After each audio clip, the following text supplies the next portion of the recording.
Right now, on the National Weather Desk, NOAA declares a Super El Nino, what it means right now and why it's likely to end as soon as this summer. The dwindling snowpack, why some people are concerned about its impact on the water supply. When it melts, it's going to go down and it, fills our creeks and streams. Rare tornado, a first ever February twister touches down in Wisconsin, while crews in other parts of the state rescue people from melting ice. Just stay off the ice this time of year. It's too warm. It's not safe. Why this could be one of the earliest maple syrup seasons on record. You have to catch it right away if you want to have a really long season. And a closer look at the earthquake fault zone running through Seattle.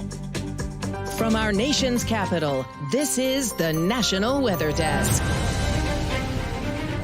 Good morning and welcome to the National Weather Desk. I'm Amira David. For the past year, we've been talking about El Nino and how the weather pattern would impact everything from last year's hurricane season to this year's winter. We now know this year's El Nino is one of the strongest on record, elevating it to a rare Super El Nino level. But as meteorologist Matt Ritter explains, it may not last so long. An El Nino's strength is measured by sea surface temperatures from the central to the eastern Pacific Ocean relative to average. Data from NOAA's Climate Prediction Center shows sea surface temperatures jump nearly 4 degrees higher than normal there. That qualifies this as a Super El Nino, the first since 2016, and only the sixth time it's happened since record-keeping began in 1950. There's plenty of evidence that El Nino's classic impact on the U.S. is underway. The northern part of the country has been warmer than usual this winter. Some plants are already blooming in Wisconsin. There's also been more rain in Texas, no doubt a welcome sight, while the intense rainfall in California fits the pattern of high levels of precipitation along the Pacific coast. It could also create wind shear in the Atlantic Ocean, making hurricanes less powerful. But now there is evidence that this El Nino won't last much longer. A scientist at the Climate Prediction Center says El Nino is already past peak and ocean temperatures are rapidly cooling.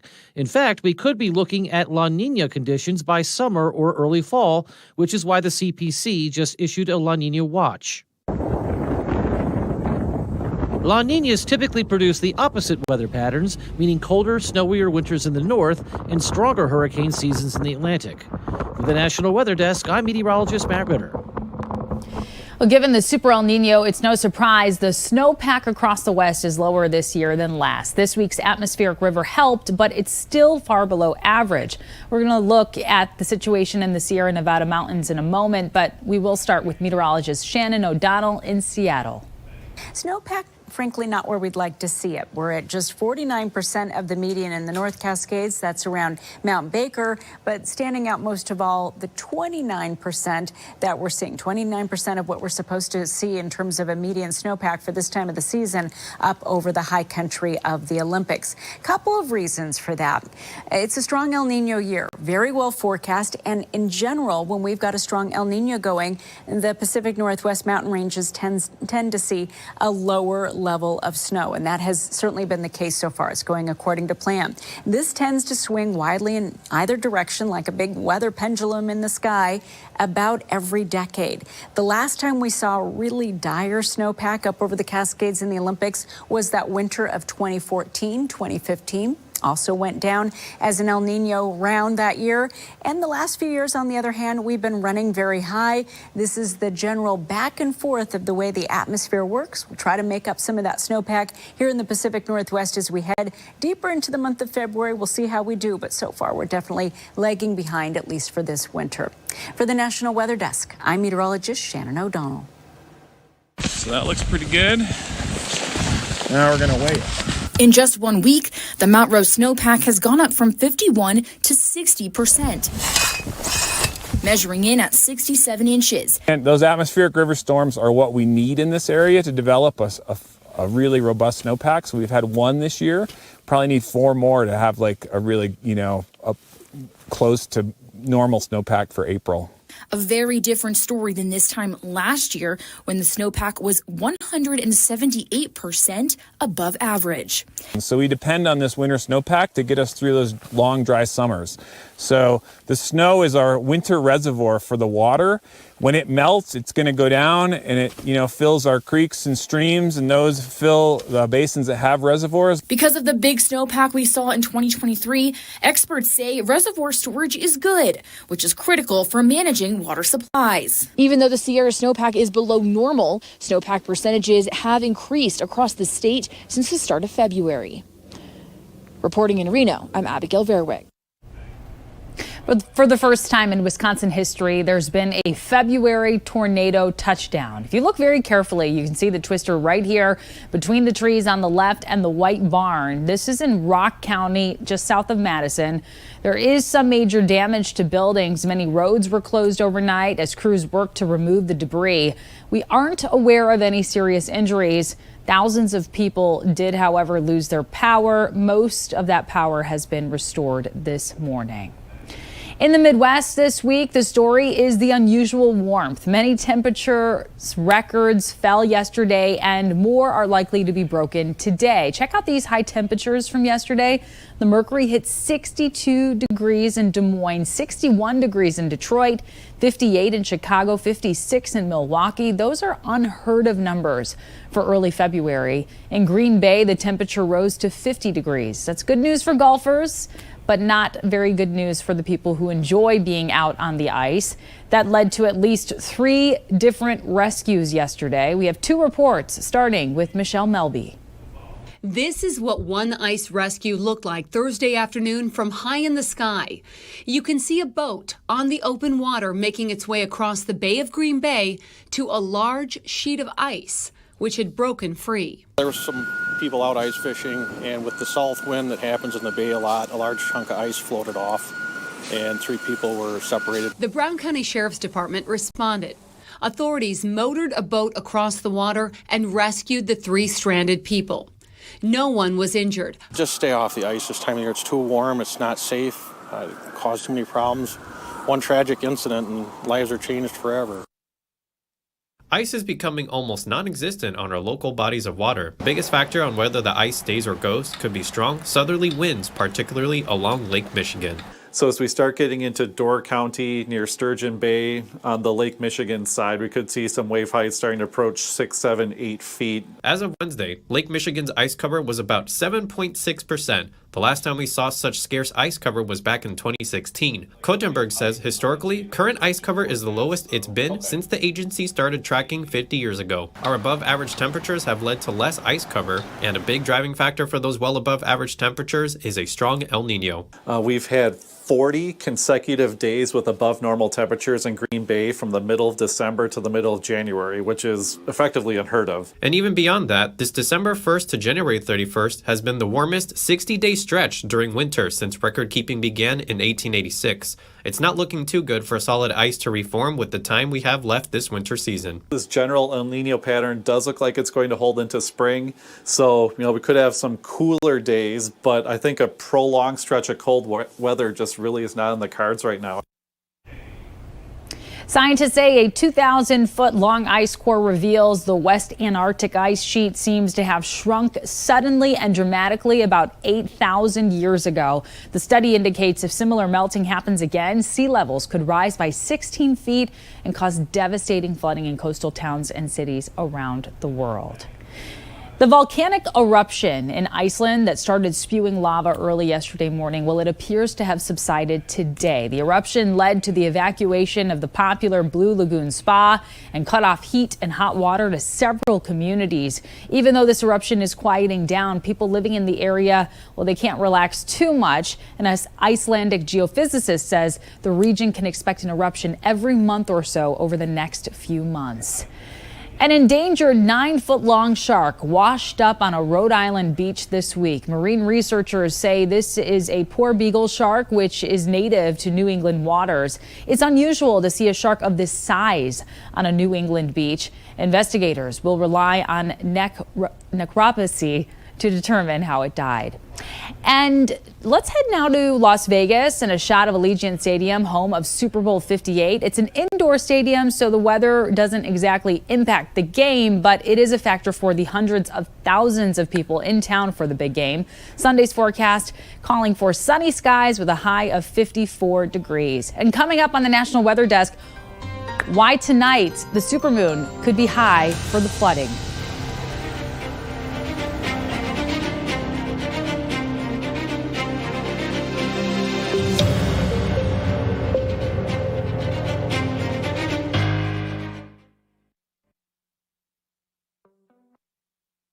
I'm meteorologist Charlie Lopresti with Look at the Northeast. We have more mild temperatures on the way in the Northeast in the coming days. Notice a pencil-thin line of showers moving through during the morning. Most areas in the Northeast will break out into some sun during the afternoon. That's 2 o'clock. Most communities here in the 40s and even low 50s. Best chance for holding on to clouds throughout the day will be through parts of northern New England. Now, Saturday's the warmest of the stretch. We should be in the 50s. Our greatest chance for some showers this weekend will arrive Saturday night. I'm Chief Meteorologist Gerard Jabali. Here's a look at the Mid-Atlantic region to start out your Friday. Looks like we're going to have some clouds out there, but still enough sunshine to get some temperatures to warm things up. Looking dry for the most part, but as we move into Saturday, we'll see a system coming by bringing a chance for some rain showers across all of the area here. And temperatures will be recovering. We'll hit the 60s on Friday, likely the 60s again for your Saturday.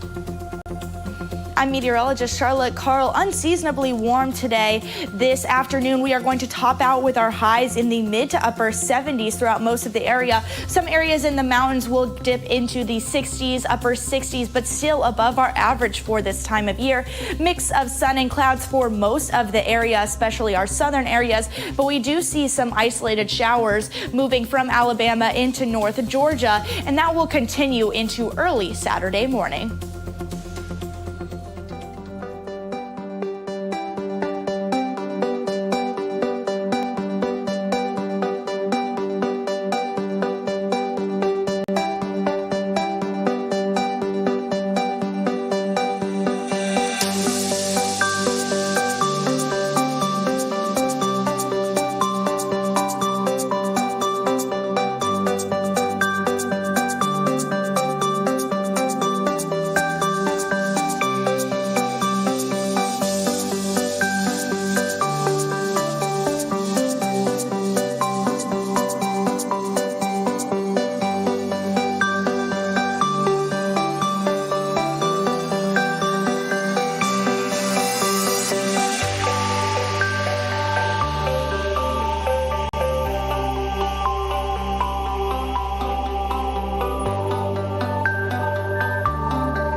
Weather Window, presented by the National Weather Desk. That's the sound of avalanche control in the Wasatch Mountains near Park City, Utah. The Sierra Nevada mountains are also covered by plenty of snow, but Lake Tahoe looks a little too rough for boating. There's so much rime ice in Green Bay, it looks like it snowed. And very specific weather conditions are needed to get the hoarfrost that formed on this American flag. For more content like this, follow the National Weather Desk on Instagram. Warmer temperatures this winter have had major impacts for folks in Michigan, and maple syrup farmers are no exception. Meteorologist Trevor Robideau stopped by a maple syrup farm and found out how this might be the earliest maple syrup season ever. Every year around early March in northern Michigan is maple syrup season. When the temperatures get warmer and the sap starts flowing, syrup farmers will collect hundreds of gallons of sap every year. But the very warm temperatures this winter have some farmers rushing to tap a month early. The start of the season is always up to Mother Nature, of course. And normally we figure a start to the season around March 1st. But we have started as early as February 20th and as late as, I think it was March 24th one year. So it's really all over the board when the trees are ready and when the weather patterns set up for us to get started. So many might be wondering, what are the favorable conditions to start collecting sap from the trees? For maple syrup to run efficiently, what we like to see is a freezing night, say when it gets down into about the mid-20s or so. Then it warms up and is sunny the next day and gets up to maybe 40 degrees and sunny. So that's kind of a perfect day. And while the season may have started early, it doesn't mean it will be long. A sudden cool down could temporarily halt and shorten a season due to the sap refreezing. I'll give you that answer about the 30th of April because we don't know. Is it going to be a real long season or is it going to be a short season? Our season really will end. Focus of our ending point is the budding of the trees. And the chemistry of the trees changes and the sap changes in flavor. Warmer winters are becoming more noticeable in areas that are used to being frigid and icy. A few minutes ago, we showed you the ice situation in Wisconsin.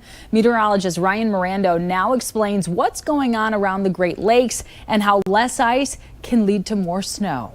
Looking back over the past 50 years, winter has been shown to be the fastest warming season, especially for the eastern half of the U.S. in the Midwest and the Northeast. And that's definitely being seen this winter with the very low amount of ice cover across the Great Lakes. They're kind of getting a double whammy between an El Nino winter, which brings warmer than average conditions, and also with the warming trend of that winter, the ice cover is only about 6.5%. That is nearing a record low.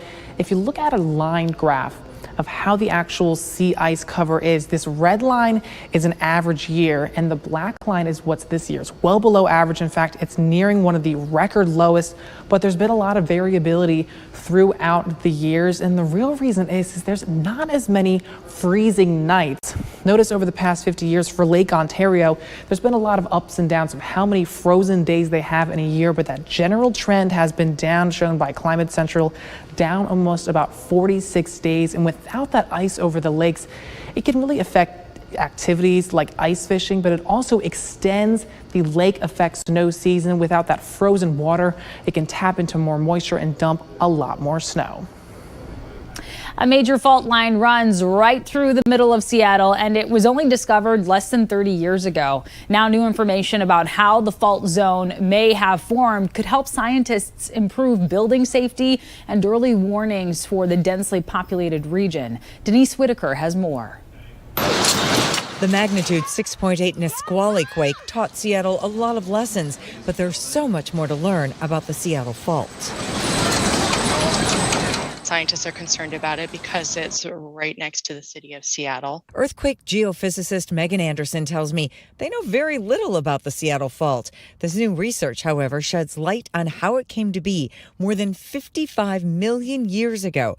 This information will help geotech seismologists and ultimately engineers better understand how the ground may shake beneath us. Providing the information for the engineers to make simulations and model what might happen so that people can be better prepared. I think the biggest concern for anybody in Seattle is in the event of an earthquake, water lines break, gas lines break, telephone services out. They tell you to text instead of trying to use your cell phone. Pete Delani lives in the Portage Bay Roanoke Park community of Seattle, one of the city's liquefaction notification zones. We're uncertain about how to respond. We're uncertain about where to go. So, I guess there's a bit of a fear factor in there, but the uncertainty is probably paramount with most people. His neighborhood group is now actively working to be prepared for the next earthquake. Seattle emergency management officials tell me they're using this new study to promote their alert system and help people get prepared. A new moon phase peaks today at 6 p.m. Eastern time, but this is not an ordinary new moon. It's a new supermoon. Meteorologist Emily Gracie explains what that could mean for high tide flooding. New moons, as the first phase of the 8 phases, are not really visible on Earth, at least not to the naked eye. A new supermoon means the same thing as a full supermoon, as the moon is closer to Earth than normal in a period of orbit called the perigee.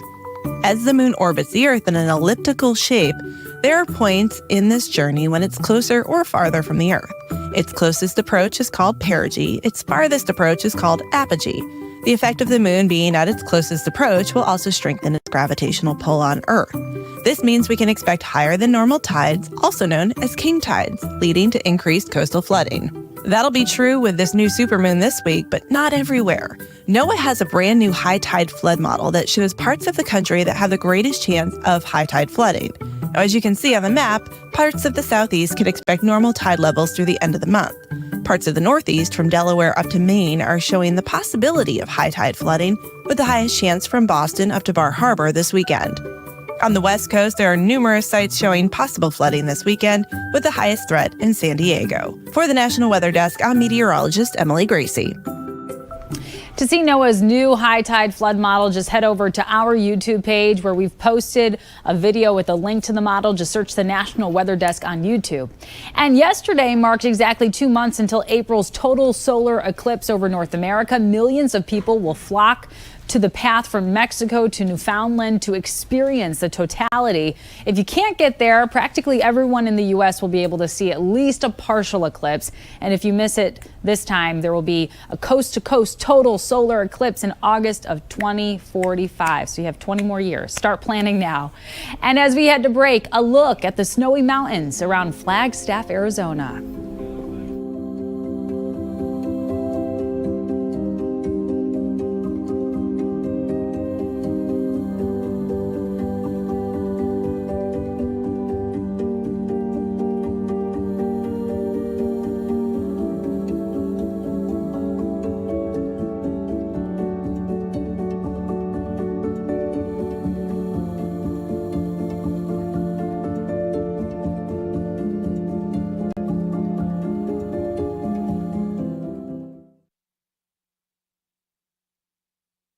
Good Friday morning, everyone. I'm meteorologist Andrew Buckmichael. Today, we've got a little bit of light snow across the far north. We got a few rain showers across the Ohio Valley. The rain ramps up a little bit more early tomorrow across the Ohio Valley, kicking out of here. But most of the Midwest dealing with pretty decent weather for your Saturday. I mean, it is February after all. Keep that in mind. Rain staying to the far south on Sunday, so most of us staying dry on Sunday. But watching another rain snow mix sliding into the Ohio Valley early next week. Good Friday morning to you. Meteorologist Chris Suchan with a look at our forecast across the region. Starting off with a lot of cloud cover, mild temperatures, a few little sprinkles or a shower. We head through the day. It's really going to be more clouds than rain, so we'll call it a partly sunny to a mostly cloudy day across the region. 60s and 70s for highs. Friday night and Saturday morning, we'll see some showers and thunderstorms develop into Texas and even a little rain into Arkansas. And then through the day, showers, thunderstorms, some heavy rain possible here across Louisiana, East Texas, and cooler with some sunshine up into the Texas Panhandle. Well, hi there in TGIF, everybody. I'm meteorologist Shannon O'Donnell. A little bit more than a week into February, and things are settling down in terms of our temps in the Pacific Northwest. Just 40s today between Seattle, Portland, and Spokane. 50s out of Vegas, and again, things starting to quiet down in LA after that atmospheric river pounded Southern California earlier this week. In the short term, we're talking about some heavy snow in the mountains outside of Salt Lake City this afternoon. And that's the scene from here.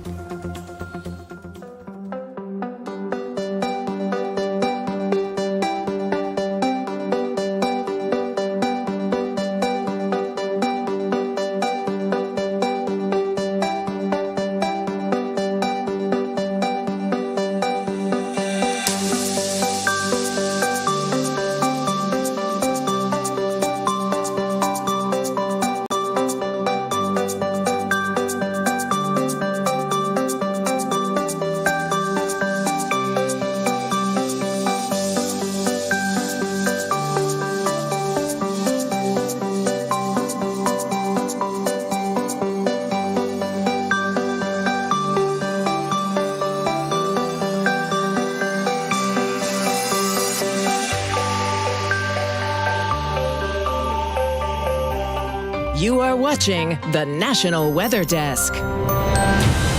11 years ago, parts of the Northeast were grappling with a blizzard, including Portland, Maine. It started on February 8th, but snow was still falling a day later. Emily Santum takes a look back at the storm. The blizzard began on February 8th when a little more than 15 inches of snow fell. This broke the first record for the storm for most snow ever on that specific day. The next day, more snow came, just under 17 inches. And temps only in the teens and 20s for those 2 days. So by the end of the storm, downtown Portland was mostly a ghost town, but folks did make the best out of the fresh snow by skiing down the steps of City Hall. I'm encouraging Tyler to do anything that he wants to do today. Will you be skiing down the steps next? No, probably not. Well, Vacationland also suffered from coastal flooding, which caused damage to both York Beach and Camp Ellis. Now, the blizzard is considered to be Portland's largest single snowstorm. In second place, the blizzard of March in 1993 with 27.5 inches. And in third, the blizzard of 1979 with 27.1 inches. Love to share your weather content on the air. You can find us on all of your favorite social media platforms. Just search at National WX Desk or the National Weather Desk. We will be right back.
Thank you for joining us. I'm Amira David. Have a great weekend, and we'll see you right back here on Monday.